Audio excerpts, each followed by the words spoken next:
Denizens of the night.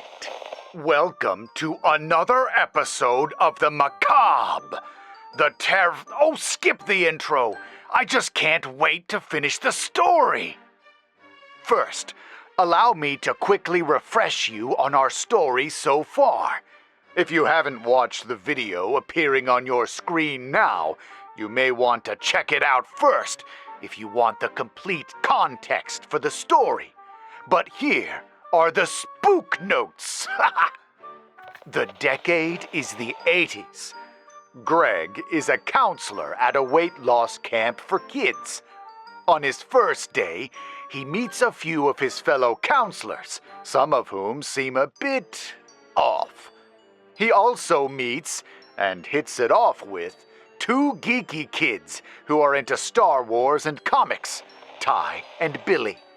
After the grisly death of the camp director, Greg takes the kids back to their cabin to await the police, only to be attacked by his female co-counselor with a knife. She is stabbed in the struggle and dies. Shortly after, another counselor comes to the cabin who seems to think Greg is in on some grand scheme, but to what ends, we don't know. Greg runs to the main cabin, only to find the camp nurse has been strangled to death next to the director. The shape of the camp cook moves ominously inside the building. Greg runs back to his cabin, and we're ready to pick back up. This is The Gospel According to Teddy, and was written by Darren Todd. Our curtain rises. Greg changed shirts, wiping the residual gore from his face and hands onto the soiled camp tee. Then he opened the door to the boys' side, keeping the crack small for fear they'd see Beth's form beneath the blanket and ask questions. The boys had returned to their bunks, comics strewn about, faces worried but no longer terrified. "The cops here?" Ty asked. Greg licked his lips. "Not yet." He thought about the one phone in the main cabin, about the cook unfazed despite the nurse and director lying dead in a huddle on the porch. The phone was never an option. "But they're coming?" Billy asked. "Look," Greg said, I might need your help, guys. But it's not going to be an adventure. It's serious, and..." "You don't gotta build it all up, man," Ty said. "We'll help. It's getting stuffy in here anyway." Greg waved Ty and Billy into the hallway and closed the door again. He whispered, "Ever notice how in Star Wars they shoot like 1,000,000 stormtroopers, but they never have to deal with the bodies?" He didn't wait for an answer. "That's 'cause bodies are unsettling. Makes death feel real. I took this class on existentialism last semester, and it taught me that..." "Who's under there?" Billy asked, pointing at the covered Beth. Greg sighed. "That's Beth, the other counselor. She's dead. She tried to stab me, so I defended myself. But she's not the only threat. We've basically got to save all the campers from a bunch of murdering counselors." Ty and Billy looked at each other, mouths open. Ty clicked his mouth shut, nodded at Billy as if they'd reached some silent accord, and said, "We're in." Greg actually laughed and felt the slightest bit better. "First, we need to chill out the kids in here. The girls have got to be freaking by now. Maybe let's move everybody to one side so they can talk or whatever." "You gotta ditch the stiff," Ty said. "It's covered in all, but it looks exactly like a dead body under a blanket." Greg looked around. "We'll slide her under the bed." He threw Beth's things from her bunk to his. "And then drape the sheet over the side to cover it." Billy grew even pastier than usual, his Adam's apple sliding up and down, and his eyes darting anywhere but at the covered body. "You look around," Greg told him. "See what you can find in her stuff. These guys are working together, so maybe there's something about what's going on." Greg and Ty hid Beth's body. The result, completely passable work, at least until she started to smell. Who knew when that would be? "You guys," Billy said. "This is really messed up." He held open a thick book. Greg's head smarted, thinking about those bound pages whacking him. "It's a Bible, but it's all..." Greg peered over his shoulder to find the King James Bible, but with numerous passages hidden beneath careful, measured black bands from a marker. "Redacted," Greg finished. Other passages were highlighted in places, with hundreds of words of tight little writing in the margins, many with capitalized, angry assertions like, "No!" or "Wrong!" Billy fanned the pages, revealing that the entire Bible had received the same treatment. "Jesus," Greg said, shaking his head. "No Jesus I know," Ty said. "This ain't right. You go to church?" he asked Greg. "I don't, but it doesn't take a Bible scholar to see this one belongs to a psycho." "And there's a tape," Billy said. He turned it on its side. "Same handwriting. See? It says, 'By his hand.' The head counselor mentioned a tape, and he said the same thing, 'by his hand,' like a secret club passphrase." "What's it mean?" Greg shrugged. "Wish I knew. And there's no way to play the tape. Camp rules, no Walkmans or boomboxes. Might be one in the main cabin, but I've got my suspicions about the cook." Ty elbowed Billy in the ribs, causing the other boy to grumble back at him with clenched teeth. "What is it?" Greg said. "You gotta tell him," Ty said, head cocked. Billy rolled his eyes and slapped his sides. "Fine, I have a way we can listen to the tape." Greg smiled, hope blossoming inside him, even as the thought of that bell tolling remained a black curtain over him. "You brought a boombox? That's awesome. We're way past you getting in trouble, dude." Billy hung his head. "Not a boombox, exactly." A few minutes later, they'd merged the two groups of campers into the girls' side. When Greg declared it was open season on any smuggled snacks, smiles spread and stashes emerged. He closed them up and locked the door silently, feeling marginally better. Greg, Ty, and Billy then sat on his bed, staring into the face of a smiling Teddy Ruxpin doll. Ty was sucking in his lips, but finally burst out laughing. Billy shoved his shoulder. "You promised not to laugh!" He turned to Greg. "I'm not a baby. I just like him. He can play anything, you know?" He turned the bear over and opened its Velcro jacket to reveal a tape deck. "I have him play scary stories and shine a flashlight under his face." Billy opened Beth's tape and inserted it.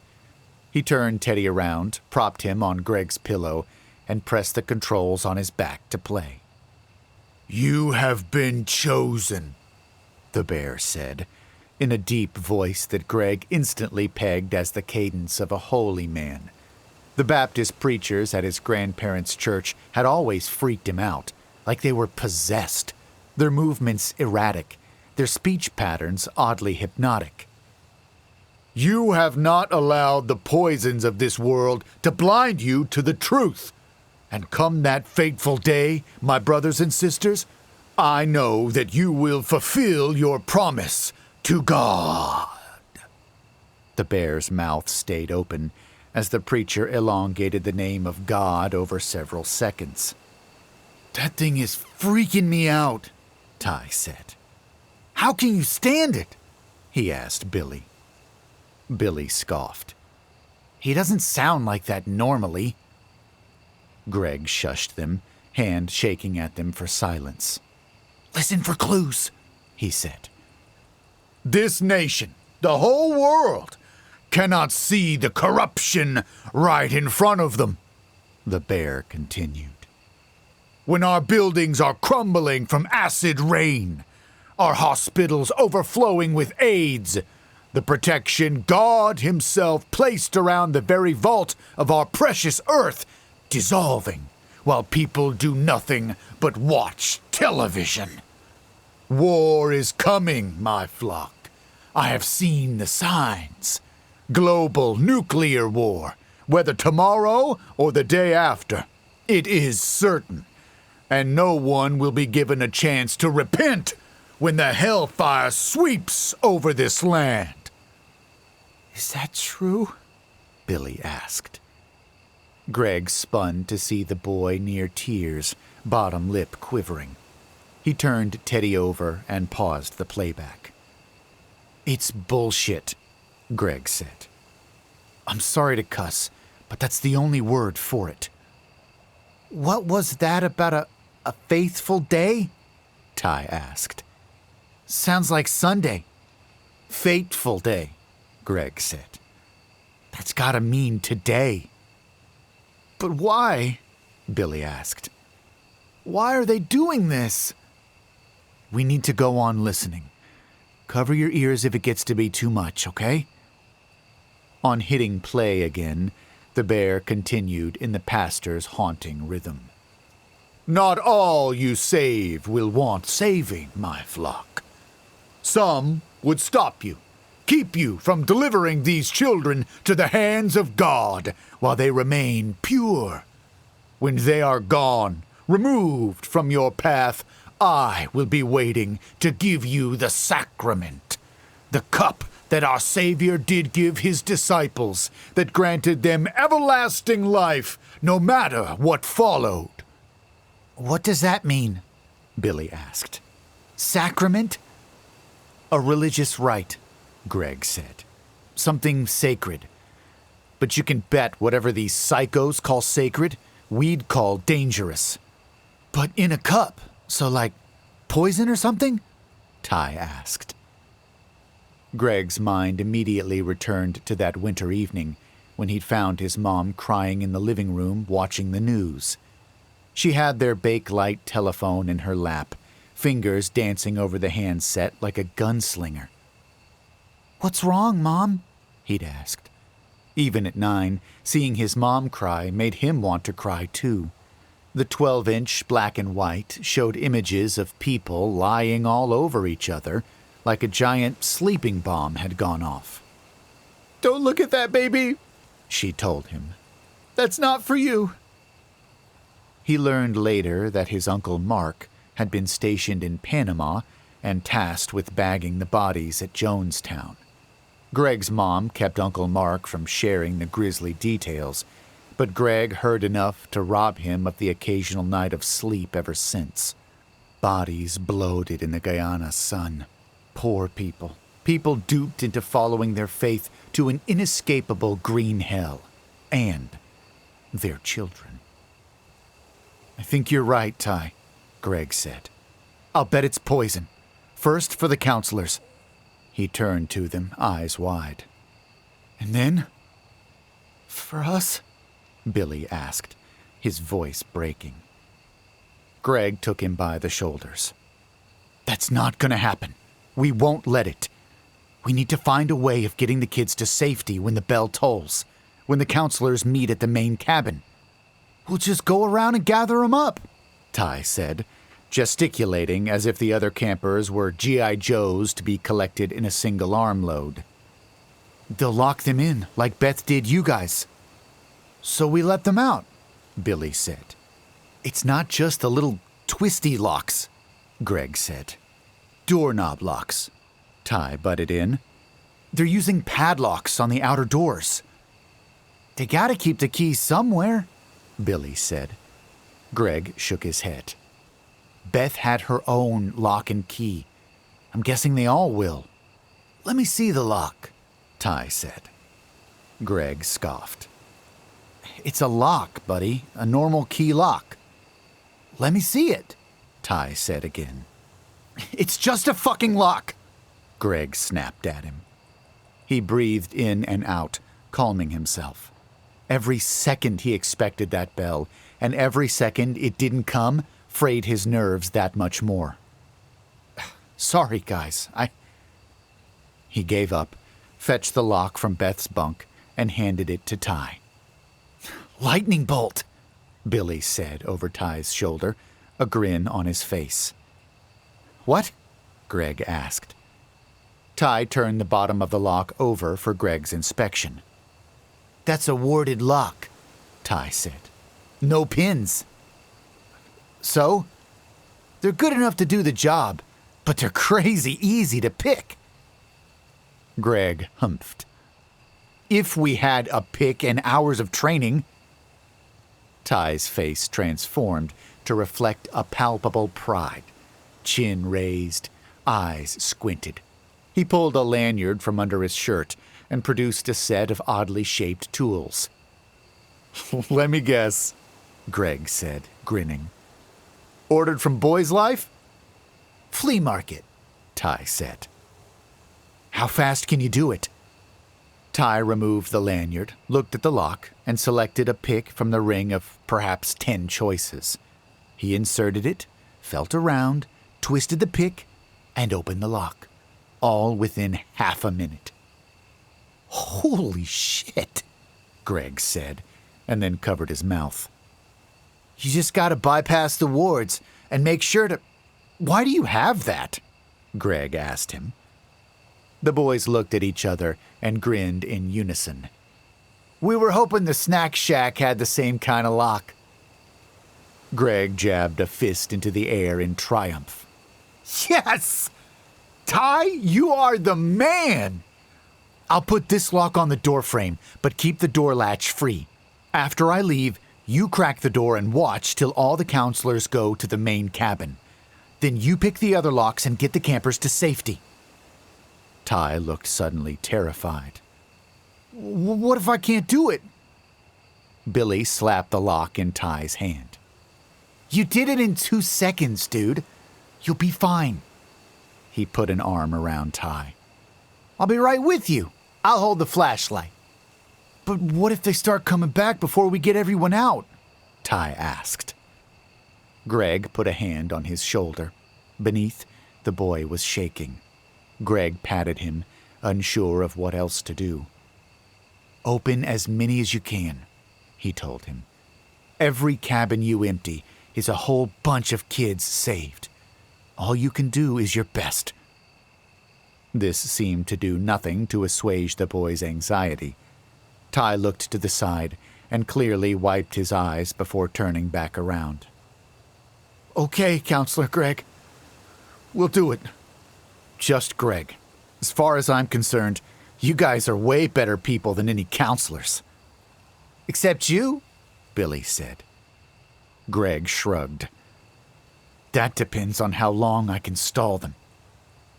The bell sounded, causing Greg to jump as if a gun had gone off in the confines of the cabin. The deep sound was muffled, but still the most terrible noise he'd ever heard. It's go time, guys, Greg said, and stood. Wait, what about you? Billy said. You heard the tape? They're gonna drink poison. Greg raised his eyebrows. I have a plan. I'll be all right. The words sounded good coming out of his mouth. They played over in his head as he made the trek down to the main cabin. What was going on inside him, however, spoke a different truth. His gut felt hollow and tight, his throat sore for some reason. He seemed on the verge of passing out, even though he pulled in plenty of air. You're nervous, came a voice to his left. He turned to find one of the other counselors, the girl he'd seen talking to Johnny. She wore bloodstains on her shirt, apparently having chosen not to change after taking out her crewmate. I guess I am, Greg said. But ready, he amended, keeping pace with her. It's all right, she said. We're in his hands now.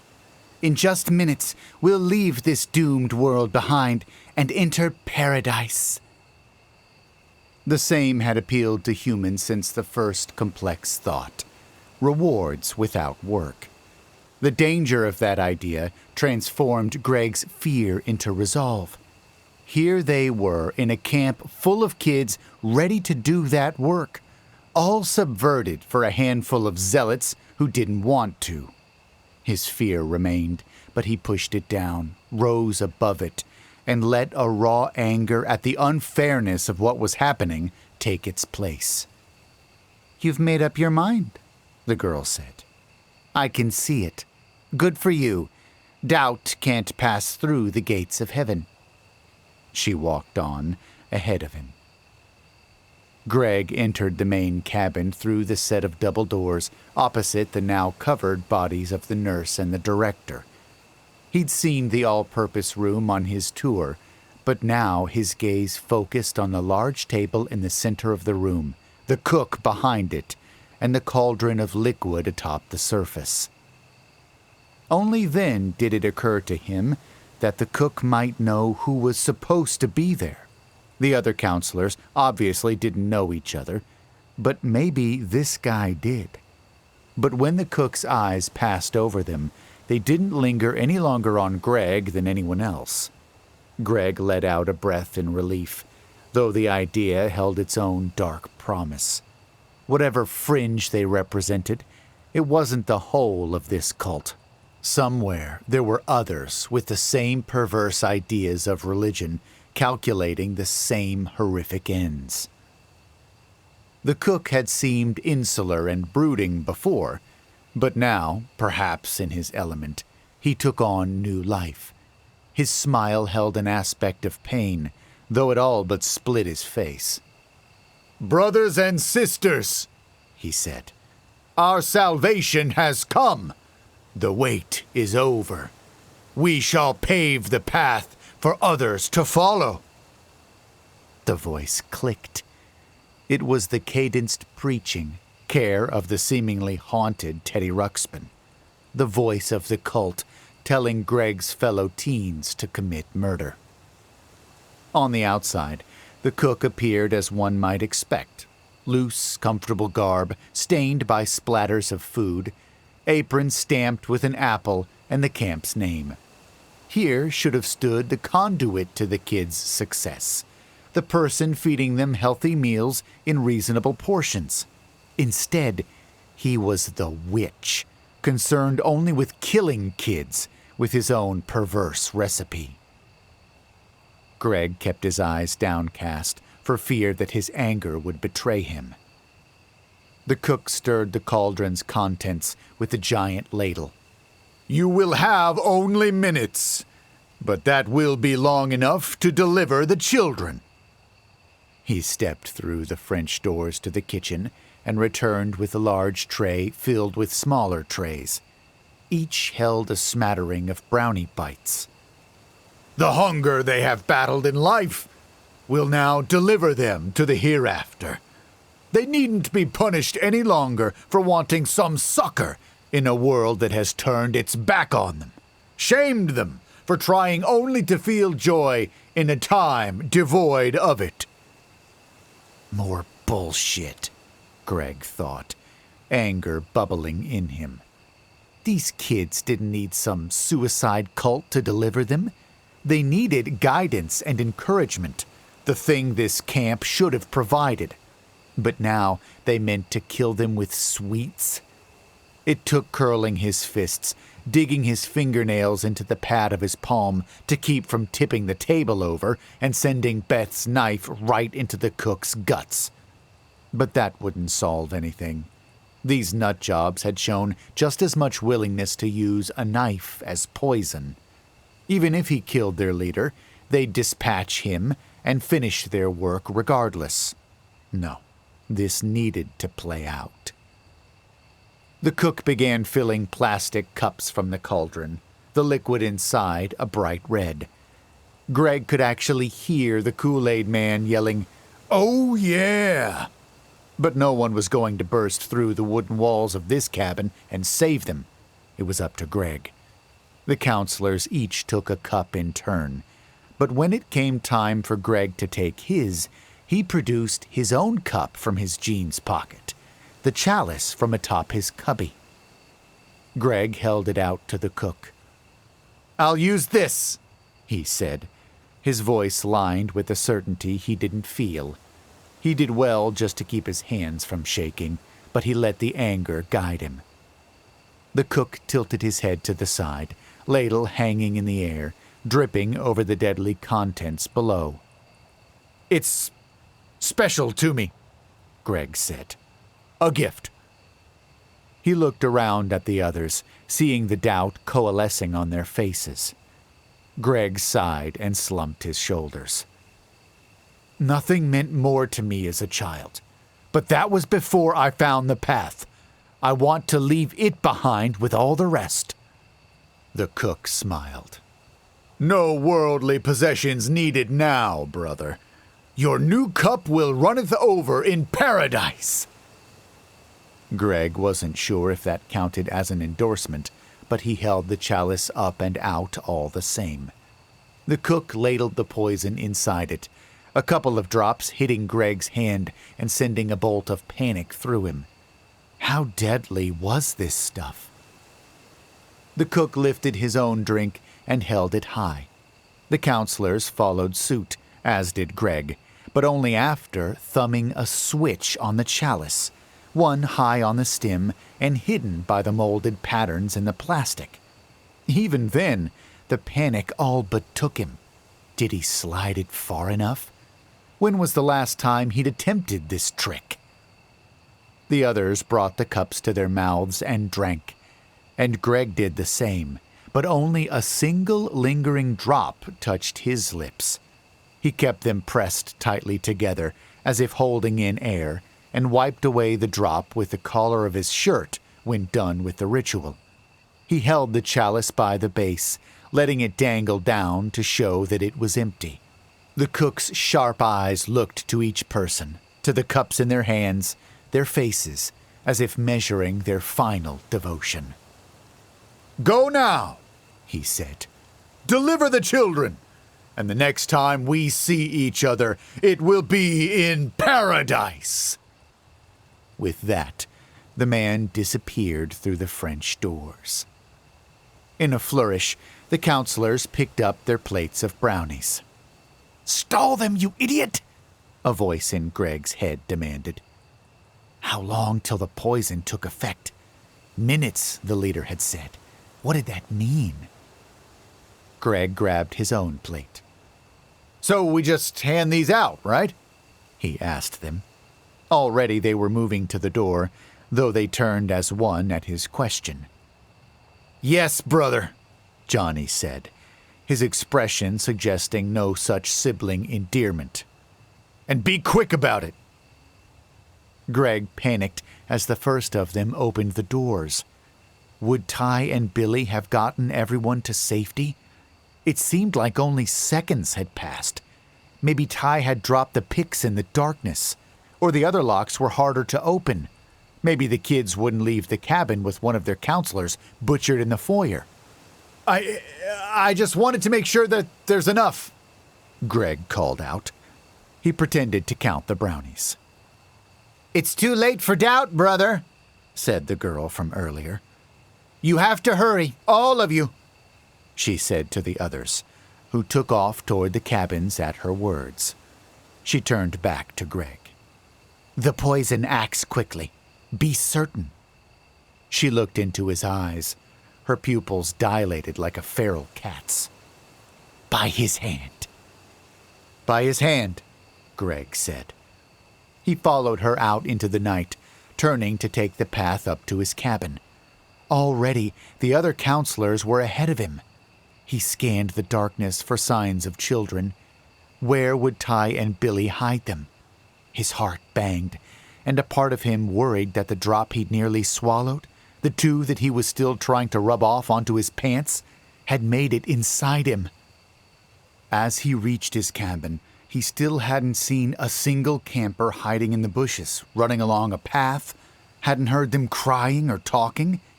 He was sure it had failed, all of it. Ty and Billy were just kids. What if the second they were outside, they bolted for the road? He couldn't blame them. Please let it be empty, he thought. But when he pulled the door, he found it padlocked. Suddenly, panic seized him. He knew he'd left it unlatched, the door plate free of the lock so that the boys could get out. He put the chalice atop the banister and dug for his keys. Tears clouded his vision. His breath came in short gasps. He slid the key into the lock and turned. Nothing happened. What? Then came yells from the other cabins. The counselors, each on the porch of their own cabins, shouting to one another. He tried the key again, turning it over and over, checking the label on the keychain, the wood-burned sign on his cabin, the shark. Then he understood. Johnny, at the cabin across from Greg, put it together just as quickly. "They're the wrong keys!" he yelled. "We have the keys mixed up!" Surely, the poison was already doing its work on the teens, but how much longer could they function? Greg's eyes darted to the chalice. He snatched it from the banister and then held his own key high. "Gather around!" he yelled at them. "I know what to do!" The counselors, clearly panicked now, ran toward him. Already some were doubled over, clutching their stomachs. "I have the answer," Greg shouted, and the others formed around him. "Everyone, give me your keys! I have the answer!" They handed them over, their breathing ragged from running. Greg stood, flipped the switch on the chalice, and poured the deadly contents onto the ground before them. "The answer is, you're fucked," he said, and threw the keys into the copse of trees behind the cabin. Their open-mouthed stares of horror made him burst with laughter so forceful and cathartic that he nearly missed Johnny lunging for him. At the last second, Greg spun and ran for the main cabin, the wails of the cultists fading as he gained ground. After calling the authorities, Greg headed back up to his cabin. By that time, the cultists had perished, their bodies flung about here and there. Johnny and the girl who'd encouraged Greg lay dead in an embrace. Greg kicked a clod of dirt onto them as he passed. "It's cool, guys!" he yelled to the night air. "Just me now!" Ty and Billy emerged from the depths of a large rhododendron bush. When they saw Greg, they ran over and the three of them shared a quick hug and a round of hearty high fives. "How did you do it?" Billy asked. "How could you drink the poison and still be alive?" Greg held up the chalice and said, "Magic, of course." Ty snatched the cup away, turning it over in his hands under the beam of his flashlight. He finally saw the seal on the base, embossed in the plastic. "Mr. Wizard's Magic Chalice? What the hell?" "I saw that on TV," Billy said. "You pour stuff in, flip the switch, and it drains into the bottom." Greg shrugged. "Gravity is a kind of magic." They laughed, Ty flinging the chalice about, shoving it forward like a magic wand delivering fireballs. "So, what now?" Billy asked when their laughter died away. Greg sighed. "Now, we tell the cops everything, then get you guys back home. This isn't over, but it is for us. I think it's time to see if the Snack Shack has a lightning bolt lock." Oh, can't you just see the camera panning up and away from our three protagonists as music swells and credits roll? What a fun story! Summer camp horror stories always activate my imagination. Maybe it's because I have plenty of practice from imagining how I would evade Jason Voorhees as a youth. It's the constant game of cat and mouse in an unfamiliar, wild setting. It's the corruption of an experience that should be entirely fun and mostly safe. This story evokes all that, with a side of nostalgia and a dash of sleight of hand. Oh, that gets 5 humid screams around a campfire out of 5. If you enjoyed this story, please check out the links below to support our author, Darren Todd. He is planning to release a collection of short stories soon, called Plot 264 and Other Stories, and it would mean a lot to both of us if you would consider picking it up.